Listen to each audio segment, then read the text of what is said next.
अब आपको ये पता ही होगा कि ट्विटर, जिसे अब एक्स के नाम से जाना जाता है, उसके कंटेंट क्रिएटर्स को अब एड रेवेन्यू का शेयर भी मिलने लगा है। जिन भी यूजर्स को ये बेनिफिट्स मिले हैं वो एक्साइटमेंट में अपने बैंक अकाउंट की डिटेल्स को स्क्रीनशॉट लेकर शेयर भी कर रहे हैं। लेकिन इस इनकम के साथ साथ और भी कई सारे सवाल उठने वाले हैं, जैसे कि इस रेवेन्यू पर लगने वाला टैक्स। इसलिए आज हम आपको समझाएंगे कि एक्स से इनकम जो जनरेट करने वाले कंटेंट क्रिएटर्स हैं उनको किन किन बातों का ध्यान रखना चाहिए। साथ ही साथ आपके जीएसटी रजिस्ट्रेशन का भी क्या सीन बन सकता है, इन सारी बातों में हम बात करेंगे। तो चलिए शुरू करते हैं। तो अब अगर किसी भी एक्सपर्ट्स की माने तो किसी को भी एक्स के एडवर्टीजमेंट रेवेन्यू शेयरिंग प्लान से मिलने वाले रेम्यूनरेशन को जीएसटी लॉ के अंडर सप्लाई माना जाएगा, यानी कि उन पर 18% टैक्स लगेगा। लेकिन इंपॉर्टेंट बात यह है कि अगर आपके पास अलग अलग सोर्स ऑफ इनकम है और आप साल भर में आपकी टोटल कमाई 20 लाख रुपए से ज्यादा है तो क्या आपको टैक्स देना होगा। हाल ही में एक्स ने अपने एक्स प्रीमियम सब्सक्राइबर्स और वेरीफाइड ऑर्गेनाइजेशंस के लिए एक एडवर्टीजमेंट रेवेन्यू शेयरिंग शुरू किया है। इस प्रोग्राम में एलिजिबल बनने के लिए आपके एक अकाउंट के पोस्ट पर पिछले 3 महीने में कम से कम 15 मिलियन ऑर्गेनिक इंप्रेशंस और 500 फॉलोअर्स होने चाहिए।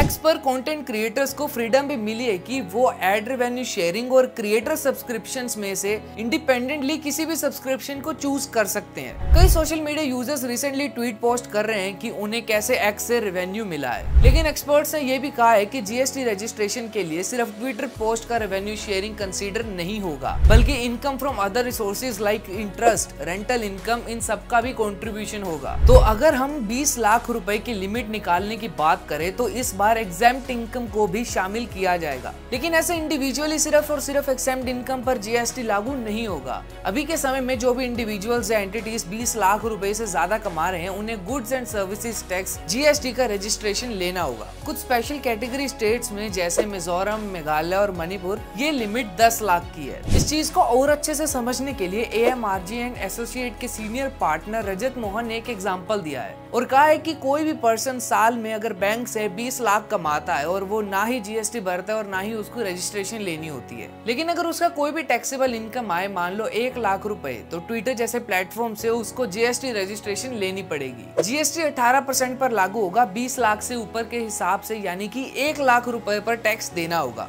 यही नहीं, इकोनॉमिक टाइम्स की रिपोर्ट के अकॉर्डिंग अगर कोई भी सोशल मीडिया इन्फ्लुएंसर अपनी ऑनलाइन प्रेजेंस से पैसा कमाता है जिसमें ट्विटर द्वारा दी गई कोई भी इनकम शामिल होती है तो ये कमाई एनुअली कंसोलिडेट होगी। इंपॉर्टेंट बात यह है कि अगर कमाई 20 लाख की लिमिट क्रॉस कर जाती है तो जीएसटी रजिस्ट्रेशन कंपलसरी हो जाता है और जीएसटी की रिस्पॉन्सिबिलिटी आती है। अब क्योंकि ट्विटर इंडिया के बाहर और इसका प्लेस ऑफ सप्लाई भी इंडिया के बाहर है, इसलिए इंडियन कंटेंट क्रिएटर्स के लिए ट्विटर से एड रेवेन्यू का हिस्सा जीएसटी के अंडर एक्सपोर्ट ऑफ सर्विस के रूप में माना जाएगा। तो अगर आप सोशल मीडिया इन्फ्लुएंसर हैं या फिर कंटेंट क्रिएटर हैं या फिर मीडिया प्रोफेशनल हैं तो ध्यान दें, आपकी कमाई 20 लाख की लिमिट से अगर पार जाती है तो आपके लिए जीएसटी मैंडेटरी रिक्वायरमेंट बन जाता है। इसमें एग्जेम्प्ट और नॉन एग्जेम्प्ट इनकम दोनों इंक्लूड होती है, लेकिन याद रखना एग्जेम्प्ट इनकम पर जीएसटी नहीं लगता है। तो यही थी एक्स की रेवेन्यू शेयरिंग और टैक्सेशन से जुड़ी इंपॉर्टेंट जानकारियां। अगर आप एक्स पर कंटेंट क्रिएटर हैं या फिर प्लेटफॉर्म से पैसा कमाना चाहते हैं तो इन पॉइंट्स को याद रखिए और अपने टैक्स ऑब्लिगेशंस को पूरा कीजिए और ऐसे ही इंफॉर्मेटिव वीडियोस देखने के लिए हमारे साथ बने रहिए। मैं मिलूंगा आपको दोबारा किसी और वीडियो में, तब तक के लिए बाय बाय।